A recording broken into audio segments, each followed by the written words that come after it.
Come on, DJ, turn it back up. I like that. Yeah. Your boy Juicy J.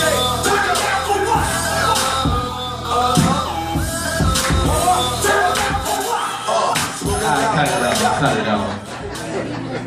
I just want to let y'all know, this is what happens when your parents can't afford a babysitter. You end up on stage because you got to pay the tab. It's almost Christmas time. Y'all done y'all Christmas shopping? Y'all finished? No? I heard some no's. Yeah, my grandmother called me the other day. She was like, Myles, what you want for Christmas that's under $10? I said, first of all, I don't like how you had to slide in $10 like I wasn't going to hear that. And second of all, I don't know what I want for $10. I don't know. I was flabbergasted. I didn't know what to say. So I told her to take me to the dollar store. I'm going to ball out. Buy everything. She need to hit the lottery, all that lottery she be playing. She play the lottery every day. And I asked her, I said, what's so special about the number she keep playing? Because she always play the same number. I said, what's so special about the number? She said, boy, you ain't know. She said, well, what's the number? Oh, it's 9714. $1 straight. I got that. We gonna play it. She was like, 9714, $1 straight. I was like, all right, Grandma, I got you. So I asked her, I said, what's so special about this number you keep playing? She said, oh boy, you ain't know. That's my mother's son's, baby mama's, next door neighbor's uncle's baggage claim ticket that they gave him when he went on his trip to Georgia to see his grandparents. That's your story and you sticking to it, Grandma? Right. Then she got this daycare. I be trying to help out, do my part, help her out, show that I care about the daycare. But I need to stop that. Because some kids down there don't respect me. They don't. I don't get no respect. I don't get no respect at all. She was like, I'm going upstairs, make sure don't nobody get up, stay seated, and make sure Devin don't get out of timeout. I said, all right. She went upstairs, Devin got out of timeout, Callie started doing jumping jacks, everybody started doing sit-ups, calisthenics, the whole nine. I was like, sit down, just because she go upstairs, don't mean you can get up, sit down. Dude jumped up, said, nigga, we the same height, what you gonna do?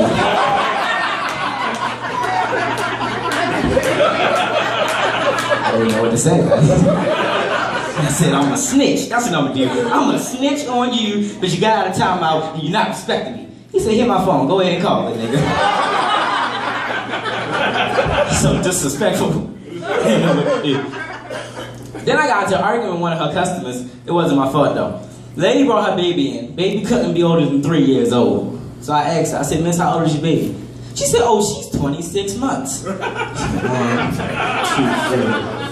Carry the 1. Man, shut up. Don't give me no math equation. I just got out of school. That's selfish.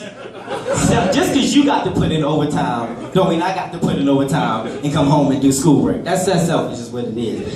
Ladies, if somebody asks you how old your baby is, don't say 26 months, 24 months.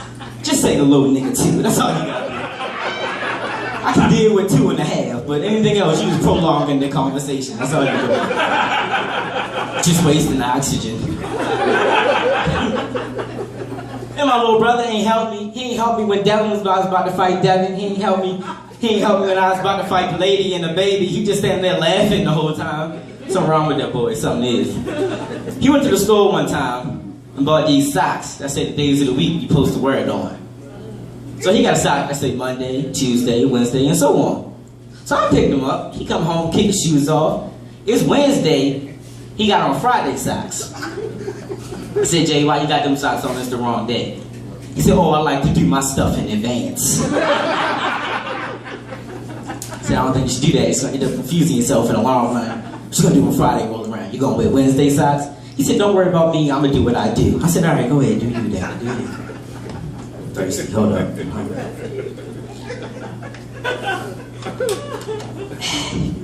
That's good. That's good. Let's get the show going. And then, another time, we was at church, right? And we in line for church, they serving breakfast. So we standing in line, and he like, Myles, look, it's people cutting in line.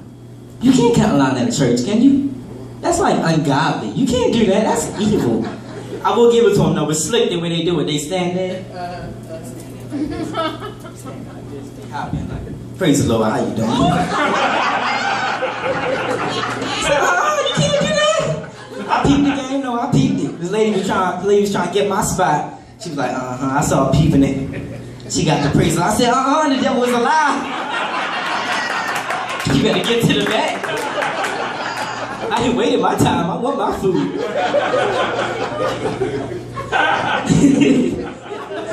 So I figured, if they're using that to come in front of people, I'm about to use it to get myself out of sticky situations. So I was in school, right? I'm asleep. And the teacher's like, Myles, wake up. I said I wasn't asleep. He said, if you wasn't asleep, repeat what I just said. I looked my teacher directly in the face, and I said, praise the Lord, how you doing? I put my head back down and went to sleep. It worked. I figured it out what to do. It messes their brain up for 30 seconds. You got 30 seconds to do whatever you're going to do, or they're going to figure out what you're doing. I tried to get on my mom. Mom said, be in the house by 10 o'clock. I said, all right, I got you. I came out, it was like 12 o'clock. She said, boy, where you been? You're 2 hours late. You better have a good excuse. Let's hear it. She put her hand on the hip like that. Let's hear it. I said, all right, Mom. I said, praise the Lord, how you doing? And I went downstairs to my room and went to sleep. Messed their brain up for 30 seconds. You don't believe me? You don't believe me? That's your lady? That's your lady? You come in the house, it's late. She's like, nigga, where you been at? It's 2 o'clock in the morning. You can let nobody know you was home safe. Where you been? You out there doing God? Cut off. Praise the Lord. How you doing? Come here. Come here, baby. Let me touch your forehead. Touch your soul, baby. You got 30 seconds to do whatever you gonna do. That's all you got to do. Then I realized I need to change churches, because this lady was selling tea at the church. So I'm talking to her, and she's like, she got all this citrus, medicine tasting tea. It just tastes like Robitussin. I didn't like it. And I was trying to explain to her. I said, you got any sweet tea? She said, oh yeah, I got some sweet tea. She poured this tea out. It wasn't sweet enough for me. So I told her, I said, people want Southern style sweet tea. Tea so sweet you can taste the diabetes. That's how we want it. She's like, oh, I'm sorry, but I don't make tea for ghetto people. I said, oh, okay. Grandfather ain't like that. He popped up and was like, oh, I guess you ain't making no tea for me, because I'm from Latrobe. I rest mine. Nobody knows if my grandfather is from Latrobe or not, but he do got Latrobe tendencies. Like, if you walk downstairs in the middle of the night, you might catch him eating a syrup sandwich or something. You might catch him eating cereal without the milk. Shit, no grown man eat cereal without the milk. Just shut up. Then he got his password that say nigga 69. I said, all right, I get the nigga part. What does 69 got to do with anything? He said, oh, don't worry about that, young buck. You'll figure it out later on in life. I don't think I want to. I don't think that's a conversation I want to have with my grandfather. I don't. That's how he might be a thug. This is how I know he's not a thug. Me, him, my grandmother, my aunt went to this wine festival. That's strike one. Thugs don't do wine festivals. I don't care what you say. I don't care. When we walking around with this lady's passing out wine glass next to us, just put it around your neck so you ain't got to hold it in your hand, like hands free or something. Y'all know what I'm talking about? Yeah. You know? All right, thank you. That's strike two. Thugs don't walk around with their wine glass on their neck with their hands out like that. They don't. I don't care. I don't care what you say. Then we sit down, we eating, having a good time. Man tries to squeeze past my grandmother in a tight space. But by doing so, he don't knock nothing over, nothing spills, nothing happens. The man apologizes. My grandmother says it's okay. Grandfather jumps up and says, oh, do I have to get belligerent up in here? I said, it's strike three. You're done. You're out. Thugs don't say stuff like belligerent. They don't. I don't think they have that type of vocabulary. Can't be no thug in flip-flops anyway. Just flopping around all the time. I figured out why he thinks he's a thug. It's just, I blame it on a show called Gangland. You ain't never seen Gangland. In Gangland, they pick a gang, they tell you about it, and show you the insides and outs of that gang. So I was watching it one time, and he was laying down the law to the youngins. He was like, if you ain't with the set, we gonna kill you.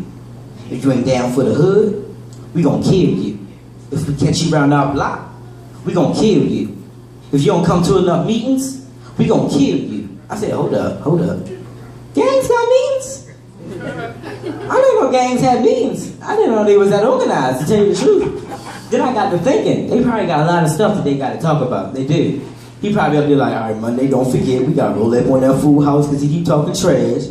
You know, Tuesday, we gotta jump little poo-poo when he won't be down with the set. You know, Wednesday, we got the Toys for Tots, come support, bring the kids. And Thursday, we back on the corner slinging them rocks. All right, we ain't adjourn.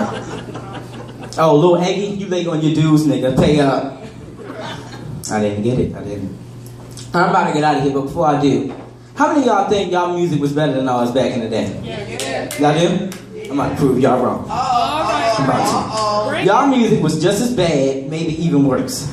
Y'all music was straight to the point. Our music, high what we say in it, so you gotta think about it. Y'all music was just as bad. Y'all had a song talking about, pop that coochie, hey, pop that coochie, baby, pop.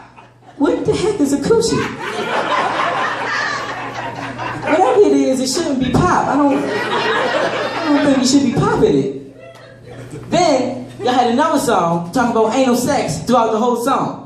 You know what song I'm talking about. Do it in the butt, sexy, sexy, ow. Whatever that is must be painful, because he said it in the song plenty of times. Ow. I'm Myles, thank y'all, it was a great rap.